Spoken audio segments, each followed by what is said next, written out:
शहर की सबसे पुरानी और सबसे भीड़ भाड़ वाली चांदनी चौक मार्केट में आज कुछ ज्यादा ही रौनक थी। हर तरफ गाड़ियों का शोर, लोगों की भीड़ और दुकानदारों की आवाजें गूंज रही थी। इसी भीड़ का हिस्सा बनकर एक लड़की जिसकी उम्र करीब 30 से 32 साल होगी, एक दुकान से दूसरी दुकान भटक रही थी। उसने एक बहुत ही साधारण सा गुलाबी रंग का सलवार कमीज पहन रखा था। पैरों में सिंपल सी चप्पलें थी और चेहरे पर कोई मेकअप नहीं था। उसके चेहरे पर एक अजीब सी शांति और आंखों में एक प्यारी सी चमक थी। ये लड़की थी एसपी काव्या शर्मा, शहर की नई सुपरिटेंडेंट ऑफ पुलिस। लेकिन आज वो एसपी नहीं, बल्कि सिर्फ एक बड़ी बहन थी जो अपनी छोटी बहन प्रिया की शादी के लिए सबसे सुंदर साड़ी खरीदने आई थी। ड्यूटी और जिम्मेदारियों के बोझ से कुछ दिनों की छुट्टी लेकर वो इस पल को जीना चाहती थी। बिना किसी सिक्योरिटी, बिना किसी तामझाम के वो एक आम लड़की की तरह इस बाजार की गलियों में घूम रही थी। उसे ये सादगी बहुत पसंद थी। घूमते घूमते उसकी नजर एक बहुत पुरानी और बड़ी दुकान पर पड़ी जिसका नाम था सेठ घनश्याम दास एड्सनंस। दुकान बाहर से जितनी पुरानी लग रही थी, अंदर से उतनी ही भरी पूरी थी। काव्या ने सोचा, पुरानी दुकान है, यहां जरूर कुछ अच्छा और पारंपरिक मिलेगा। वो दुकान के अंदर चली गई।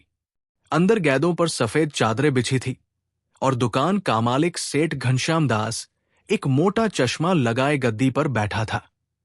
उसके चेहरे पर ग्राहकों के लिए कोई मुस्कान नहीं, बल्कि एक अजीब सी अकड़ थी। काव्या को देखकर उसने बिना किसी उत्साह के अपने सहायक को आवाज दी, अरे छोटू, देखो मैडम को क्या चाहिए।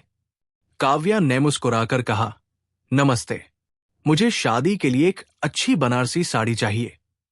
छोटू नाम का लड़का बेमन से कुछ साड़ियां निकालकर उसके सामने फेंकने लगा। काव्या को उसका यह तरीका बिल्कुल पसंद नहीं आया, लेकिन वह चुप रही। वो अपनी बहन की शादी की खुशी में कोई बखेड़ा नहीं करना चाहती थी।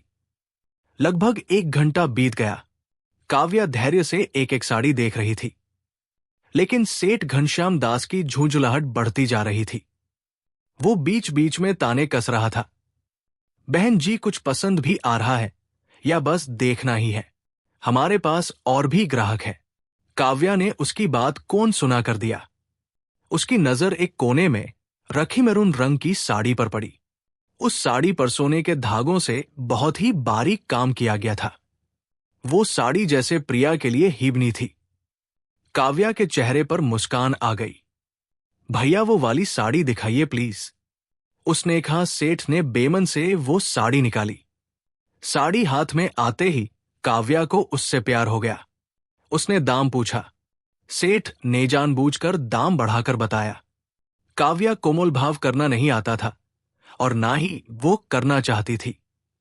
उसने चुपचाप पर्स से पैसे निकाले और साड़ी खरीद ली। दुकान से बाहर निकलते हुए उसके दिल में एक अजीब सा सुकून था। उसने सोचा, प्रिया ये साड़ी पहनकर कितनी सुंदर लगेगी। वो खुशी खुशी अपनी गाड़ी की तरफ बढ़ रही थी कि अचानक उसकी नजर साड़ी के पैकेट पर पड़ी जो थोड़ी खुली हुई थी। उसने साड़ी के पल्लू का कोना बाहर निकाला और उसे ठीक से देखने लगी। अचानक उसका दिल बैठ गया। साड़ी के पल्लू का एक धागा बुरी तरह से खींचा हुआ था और वहां एक छोटा सा छेद भी था। ये एक डिफेक्टिव पीस था। उसका चेहरा उतर गया। वो उल्टे पाम दुकान की तरफ भागी। उसने काउंटर पर साड़ी रखते हुए कहा, सेठ जी, ये देखिए, ये साड़ी तो डिफेक्टिव है, इसका धागा टूटा हुआ है। सेठ घनश्याम दास ने साड़ी को एक नजर देखा, फिर काव्या को ऐसे देखने लगा जैसे वह कोई चोर हो। बहन जी, साड़ी दुकान से बाहर जाने के बाद हमारी कोई जिम्मेदारी नहीं, आपने ही इसे खराब किया होगा। काव्या हैरान रह गई। मैंने तो अभी पैकेट खोला भी नहीं है। ठीक से आपने चेक करके क्यों नहीं दी? दुकान का सहायक छोटू भी बीच में कूद पड़ा। अरे तुम जैसे लोग रोज आते हैं, अच्छी साड़ी ले जाकर पुरानी या खराब साड़ी वापस करने की कोशिश करते हो। काव्या काखून खोल गया। अपमान की ये आग उसके दिल तक पहुंच गई। तमीज से बात कीजिए, मैं बस ये कह रही हूं कि मुझे ये साड़ी बदलनी है।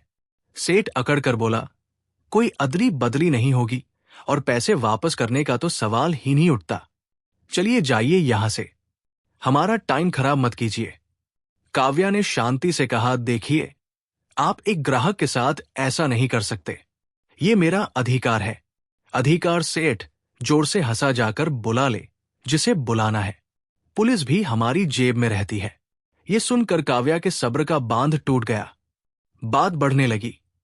दुकान के आसपास भीड़ जमा हो गई। सेठ घनश्याम दास ने अपना फोन निकाला और किसी को फोन लगाया। हाँ दरोगा जी, मैं घनश्याम बोल रहा हूं कपड़े की दुकान से। मेरी दुकान पर एक औरत बखेड़ा कर रही है। हाँ जरा जल्दी आ जाए। 10 मिनट के अंदर पुलिस की एक जीप वहां आकर रुकी। जीप से एक घमंडी और मोटे पेट वाला दरोगा उतरा, जिसकी वर्दी पर राकेश राणा नाम की प्लेट लगी थी। आते ही उसने माहौल को समझने की कोशिश नहीं की, बल्कि सीधे काव्या पर रब झाड़ने लगा। उसने काव्या से पूछा, क्या बात है? क्यों परेशान कर रही हो सेठ जी को? ऑफिसर, मैंने इस दुकान से एक साड़ी खरीदी थी जो खराब निकली। अब ये लोग इसे बदलने से मना कर रहे हैं और मेरे साथ बदतमीजी भी कर रहे हैं। काव्या ने शांति से अपनी बात रखी। तभी सेठ घनश्याम दास ने दरोगा राणा के कंधे पर हाथ रखा और फुसफुसाया, दरोगा जी, आप बस मामला फातफा कीजिए, आपका ध्यान रखा जाएगा। उसने चुपके से कुछ नोट राणा की जेब में डाल दिए। पैसे जेब में जाते ही राणा के तेवर और बदल गए। वो पूरी तरह से सेठ के पक्ष में था। वो काव्या पर चिल्लाया, ए लड़की, ज्यादा होशियारी मत दिखा। शरीफ लोगों पर झूठे इल्जाम लगाती है। चल निकल यहां से, वरना धोखाधड़ी के केस में अंदर कर दूंगा। काव्या को अपने कानों पर यकीन नहीं हुआ। एक पुलिस वाला, कानून का रखवाला, खुलेआम एक अपराधी का साथ दे रहा था। उसने गहरी सांस ली और कहा, दारोगा जी, आप अपनी हद पार कर रहे हैं। आप बिना जांच किए मुझे दोषी नहीं ठहरा सकते। काव्या ने सोचा कि वो अपनी पहचान बता दे, लेकिन फिर उसने इरादा बदल दिया। वो देखना चाहती थी कि ये भ्रष्टाचार की जड़ें कितनी गहरी है। मैं अपनी पहचान, वह बस इतना ही कह पाई थी कि राणा जोर से हंसा। पहचान? क्या पहचान है तेरी? 2 कौड़ी की औरत बड़े लोगों से जुबान लड़ाती है। चल, बहुत हुआ तेरा नाटक, चल थाने। राणा ने महिला कांस्टेबल को इशारा किया। उन्होंने काव्या का हाथ पकड़ा और उसे जबरदस्ती जीप की तरफ घसीटने लगी। काव्या ने कोई विरोध नहीं किया। वो चुपचाप जीप में बैठ गई। उसका दिल अपमान और गुस्से से जल रहा था। ये उसका अपमान नहीं था, ये उसकी वर्दी का अपमान था। उस सिस्टम का अपमान था जिसकी रक्षा करने की उसने कसम खाई थी। जीप थाने की ओर बढ़ रही थी और काव्या बाहर देखते रही। बाजार की वही भीड़, वही रौनक, लेकिन अब उसे सब कुछ धुंधला लग रहा था। थाने पहुंचकर उसे बिना कुछ पूछे